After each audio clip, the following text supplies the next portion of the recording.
Poytaxtimizdagi Olimpiya shaharchasi majmuasida gandbol bo'yicha ayollar va erkaklar jamoalari o'rtasida o'tkazilayotgan Markaziy Osiyo chempionati qizg'in va murosasizligi bilan muxlislar e'tiborini tortmoqda. Chempionatning erkaklar va ayollar jamoalari o'rtasidagi musobaqalarda mamlakatimiz jamoalari bilan bir qatorda Qozog'iston, Hindiston gandbolchilari ham o'z mahoratini namoyish etmoqda. Erkaklar o'rtasidagi musobaqaning A guruhidan Toshkent viloyatining OKMK, Navoiy viloyati, Qozog'istonning Chimkent, Astana va Hindiston ikki jamoalari o'rin olgan bo'lsa, B guruhida Xorazmning Ma'mun, Surxondaryo, O'zbekiston U18 terma jamoasi, Hindiston 1 va Qozog'istonning Turan gandbolchilari ishtirok etmoqda.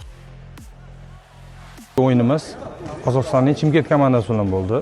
Ko'rganingizdek, Qozog'istonning ular chempion komandasi bo'lib, juda kuchli hamda juda katta tajribaga ega bo'lgan komanda.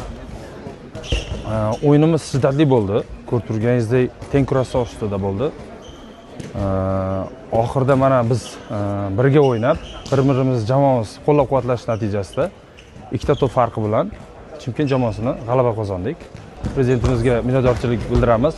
Sportimizni shunday qo'llab-quvvatlab kelayotgani uchun. O'z navbatida biz ham yaxshi natijalar qilib turib, shu Markaziy Osiyo chempionatida g'olib bo'lishga harakat qilib, keyingi o'yinlarimizga yaxshi tayyorgarlik ko'ramiz. Navoiy kon-metallurgiya kombinati jamoasida ishtirok etyapmiz. Hozirda Astana terma jamoasi bilan uchrashdik.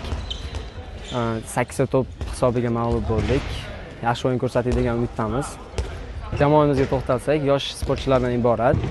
Bu biz uchun juda katta tajriba bo'lyapti. Qizlar o'rtasidagi musobaqalarning A guruhida O'zbekiston terma jamoasi, Qozog'istonning Astana va Chimkent hamda Navoiy viloyati jamoalari, B guruhida mamlakatimizning U18, OKMK, Qozog'istonning Turan, Turkiston va Astana yoshlar jamoalari bahs olib bormoqda.